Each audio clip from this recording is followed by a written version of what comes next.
Hey guys, how's it going? It's been a minute.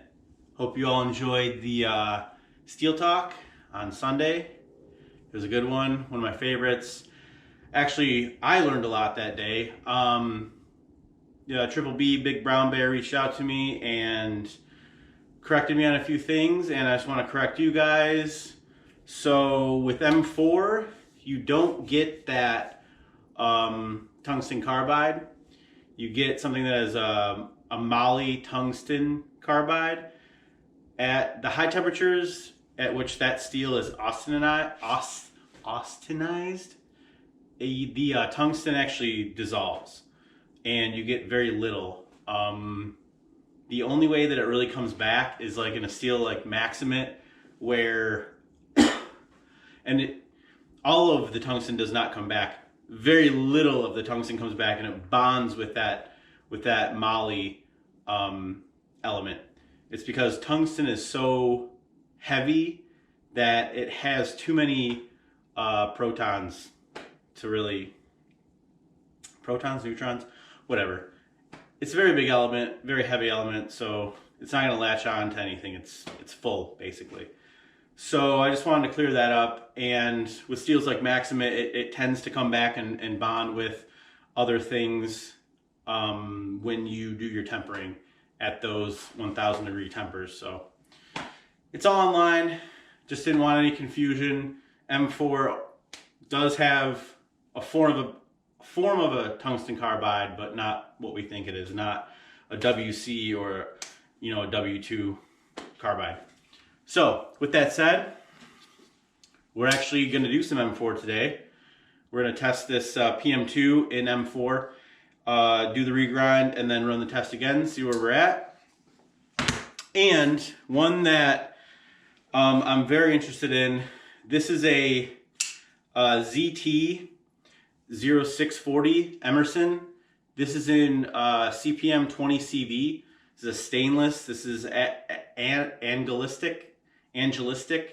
angelistic to the M390 and the the Carpenter one.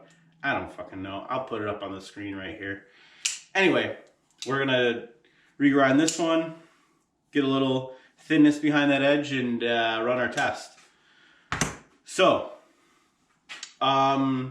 with that said, we got a very, probably running high 60s M4.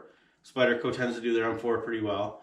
And then we have probably roughly in the 59, 60, 61 range with that 20 CV. When I was sharpening it with the diamonds, it was very, very difficult to kind of get a burr.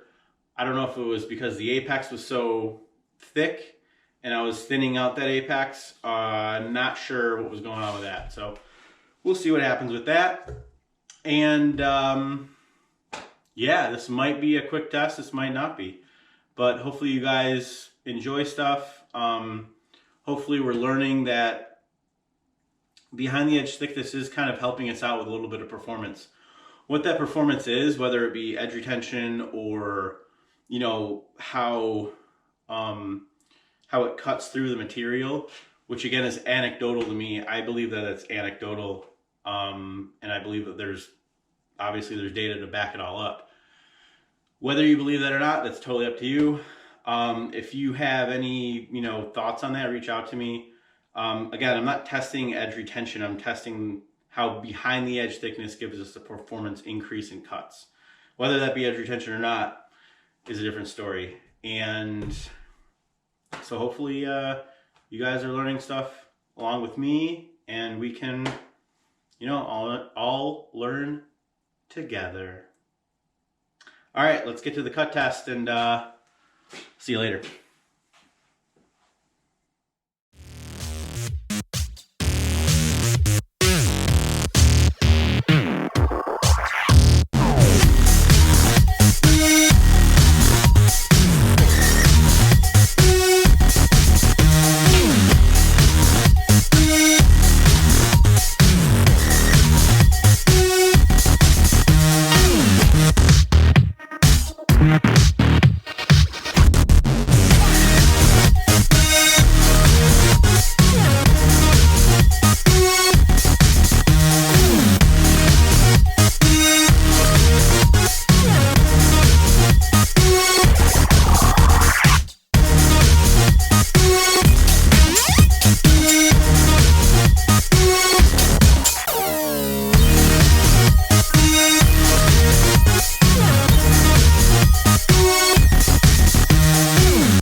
Hey guys, how's it going?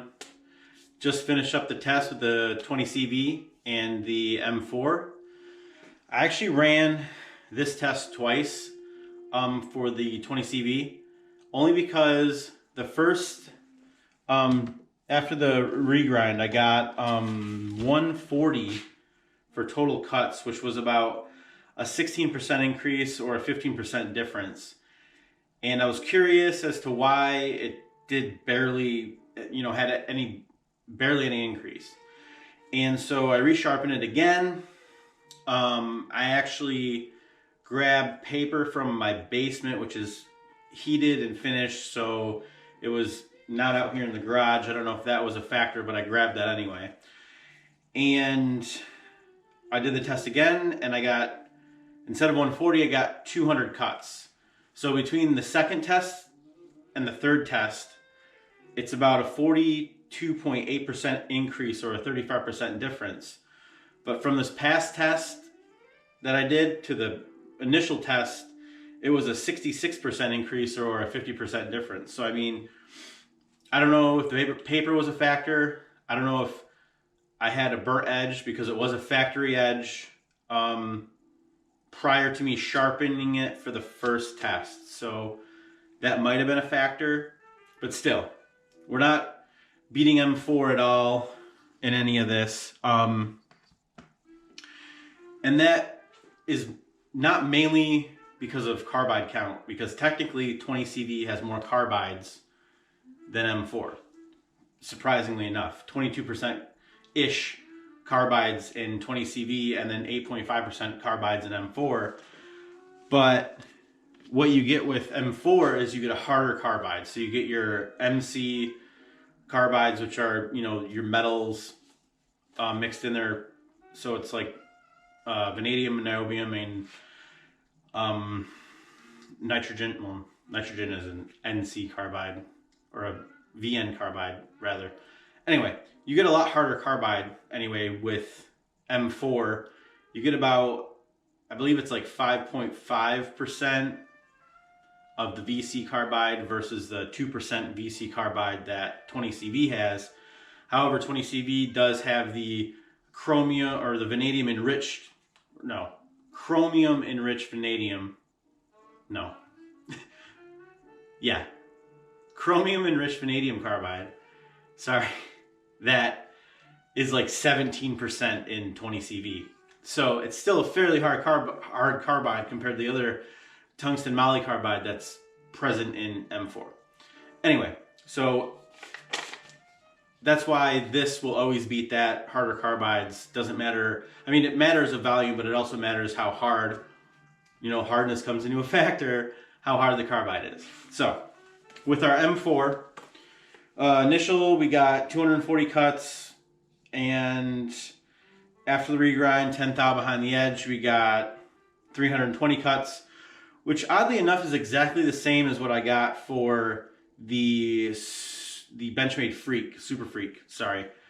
So that one started out with 200 cuts, and then after the regrind, it was 320, and actually went thicker, went 12 thou with that one. This was 10 thou. I might run the test again on my own time with the different paper and see if that was a factor, but I don't think it really was. I mean, it's dry in here, so it's not like it's fucking moist. Anyway, we got a 28.5% difference and a 33.5% increase, which is, I mean, it's a good increase. And depending, I mean, the thinness of this edge, 10 thou, it's plenty good. It's plenty durable. I mean, I can rip it on this wood for a sec, and like, we're not going to get any damage. Ooh. And this is the test that I do to check the if there's chips or anything like that. I always do this before I sharpen, just a little trick, I guess, or tip. But anyway, I mean, it's a durable edge. We're gonna get, we're really twerking on this wood, and we have no edge damage, no rolling, no chipping. So, yeah. With that said, I mean, higher carbide, we expect, that to beat out the lower carbide steels, but you got to take into consideration what carbides are in there. how hard they are. I mean, the size of the carbide also comes into effect too. Like ABL has a shitload of small carbides, and like they're different types of carbides. They're not super hard carbides. So that's what the test is. M4, obviously, great steel. 20 CV. Again, I don't really like stainless that much. If I get into stainless, it's certain stainless steels, and for the various reasons, like I'm not looking for a stainless super steel. I don't think that they exist. And also, chromium does steal a lot of, they steal a lot of stuff within the steel, and I don't think it's that much of a benefit if you don't have any chromium in it, or if you have a ton of chromium in it versus no chromium or low chromium. So that's where I stand with that, and that's personal preference of mine. You may have a different preference, whatever. I mean, you can have preferences. But yeah, I mean, thanks for watching, guys. Let me know if you have any comments or concerns. Let me know if you want me to, dispel any information that I may be giving, incorrectly. Yeah, I'm happy to fucking learn with everyone else. Like, I'm not a fucking metallurgist. I don't have a PhD. I just read articles that those guys write. So it's a learning experience for everyone. But thanks. Have a nice night.